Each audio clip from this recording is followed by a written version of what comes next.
Et on va voir. Donc voilà la patte gauche, voilà la patte droite. Vous voyez le résultat. On va laver avec de l'eau.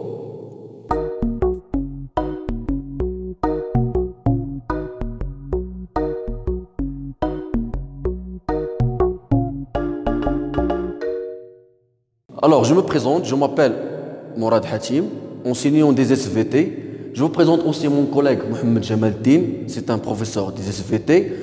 Nous travaillons dans un collège qui s'appelle Atlas Kabir. Alors, pour cette vidéo, on va entamer la motricité involontaire. Je vous laisse avec mon collègue Mohamed. Merci mon collègue. Donc, on a vu la dernière fois le système nerveux. Et on a dit que le système nerveux se compose de 3 fonctions principales. La première fonction, c'est la sensibilité consciente. La deuxième fonction, c'est la motricité volontaire. Et la troisième fonction, c'est la motricité involontaire. La première fonction, elle nous permet de recevoir les messages de l'extérieur par les yeux, les oreilles, le nez, etc. La deuxième fonction, la motricité involontaire, c'est les actes qu'on fait volontairement et d'une façon consciente. Cette fois-ci, on va voir la troisième fonction du système nerveux qui est la motricité involontaire. Et on va déterminer les composantes qui interviennent dans la motricité involontaire. Je laisse la parole à mon collègue pour poser le problème. Alors, merci. Donc, pour formuler la problématique, il faut analyser cette situation de départ que vous avez vue dans le tableau. Lorsque je touche un corps chaud, je tire la main inconsciemment et involontairement, avec une très grande vitesse. Alors, quelle est la question qui se pose maintenant? Bien, quelle est notre problématique? Pour la répondre durant les expériences qu'on va faire. La problématique, c'est que quels sont les organes qui interviennent dans un réflexe médulaire? Alors, pour répondre à cette question, il faut poser, ou bien il faut formuler des hypothèses. Et on va les vérifier durant les manipulations. Donc là, une hypothèse générale, on va poser une hypothèse générale. Peut-être le cerveau, les récepteurs sensoriels, la moelle épinière, les nerfs interviennent dans la motricité involontaire ou bien dans le réflexe médulaire. Alors, pour vérifier ces hypothèses, on doit réaliser ou bien effectuer plusieurs manipulations avec mon collègue Mohamed Jamaldin. On commence par le matériel qu'on va utiliser durant ces expériences. Donc, on aura besoin d'un support pour la grenouille. On aura besoin des grenouilles vivantes. On aura besoin aussi de matériel de dissection. On aura besoin d'un électrode électrique pour la stimulation électrique. On aura besoin de l'éther également pour l'anesthésie. On va voir tout ça. On aura besoin pour la stimulation chimique de l'acide nitrique, mais il sera dilué, etc., etc. Avant de commencer les expériences, on a 2 mots-clés très importants. Lorsqu'on parle de la grenouille, on a une grenouille intacte et on va parler également d'une grenouille spinale. La grenouille intacte, c'est une grenouille normale, c'est-à-dire une grenouille, on n'a rien fait à cette grenouille. Et une grenouille spinale, c'est quoi une grenouille spinale? C'est une grenouille dont l'encéphale a été détruit. Vous vous rappelez de l'encéphale qui est dans la boîte crânienne, on a détruit l'encéphale, mais la moelle épinière reste intacte. La moelle épinière qui se trouve dans la colonne vertébrale, elle reste intacte. C'est une grenouille spinale tout simplement. On passe tout de suite aux expériences.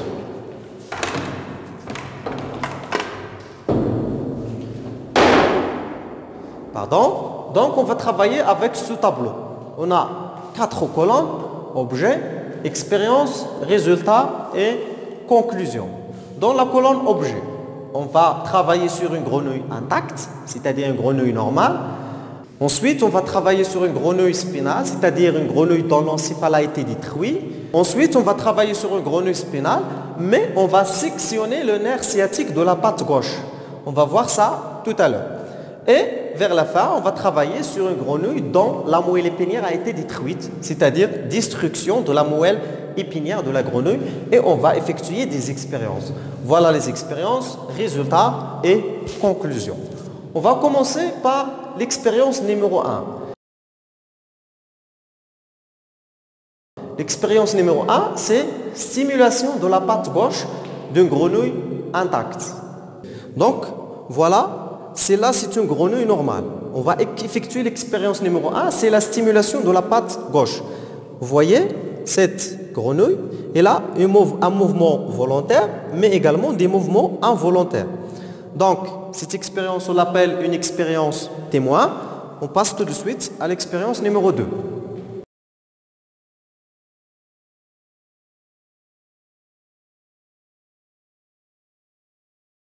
Alors, pour obtenir une grenouille spinale, il faut détruire l'encéphale.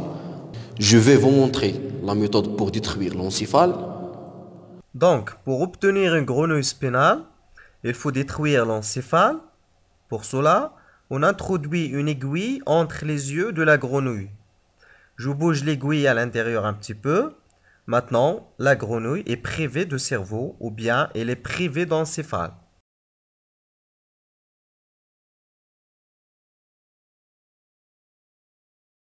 Donc, comme ça, on a obtenu une grenouille spinale, c'est-à-dire on a détruit l'encéphale. Voilà cette grenouille, elle n'a pas de mouvement volontaire, mais elle a toujours des mouvements involontaires qu'on va voir tout de suite. Très bien. Pour l'expérience numéro 2, on va travailler sur la grenouille spinale et on va effectuer une stimulation de la patte gauche. Pour effectuer la stimulation, on va utiliser l'acide dilué, c'est-à-dire l'acide nitrique mélangé avec de l'eau. On va verser un petit peu de l'acide dilué ici. Et on a ici l'eau pour laver la pâte après. Et on va voir. Donc voilà la pâte gauche, voilà la pâte droite. Vous voyez le résultat. On va laver avec de l'eau. Voilà. Pour éliminer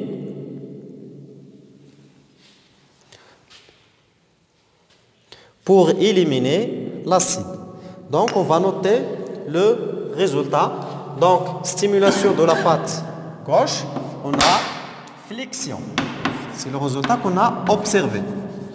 Il y a flexion de la patte gauche. Flexion de la patte gauche. Maintenant, pour la conclusion. Dans l'expérience, c'est une grenouille spinale, c'est-à-dire il n'a pas d'encéphale. C'est-à-dire l'encéphale, il n'intervient pas dans les réflexes médulaires. Donc, l'encéphale, parce qu'on a éliminé l'encéphale, il y a toujours des réflexes.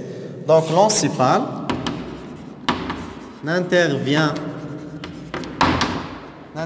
pas dans les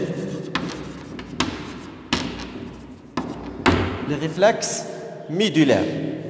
Maintenant, on passe à l'expérience 3 pour savoir le rôle des récepteurs sensoriels avec mon collègue Morad. Passons maintenant à l'expérience numéro 3. On anesthésie la peau de la patte gauche plus stimulation avec l'acide. Donc, pour anesthésier la patte gauche, il faut utiliser un peu d'éther plus avec le coton et on va le faire au niveau de la patte, de la peau, au niveau de la patte gauche. Très bien, comme vous voyez ici. Donc, l'éther rend les récepteurs ou bien les cellules réceptrices qui se trouvent au niveau de la peau inactives. Et comme vous savez, le rôle des cellules réceptrices c'est la réception de l'excitation et quoi? Et la formation du message ou bien de l'influx nerveux. Très bien. Donc, maintenant, j'excite la patte gauche avec l'acide nitrique, comme vous voyez.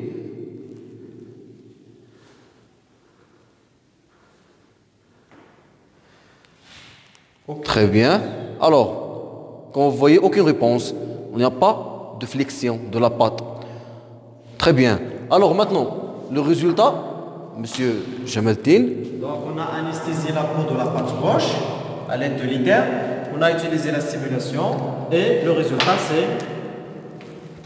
obtenu qu'on a observé, c'est pas de flexion. Très bien, pas de flexion. Maintenant, quelle est la conclusion? Que peut-on déduire à partir de cette manipulation? Alors, on déduit bien que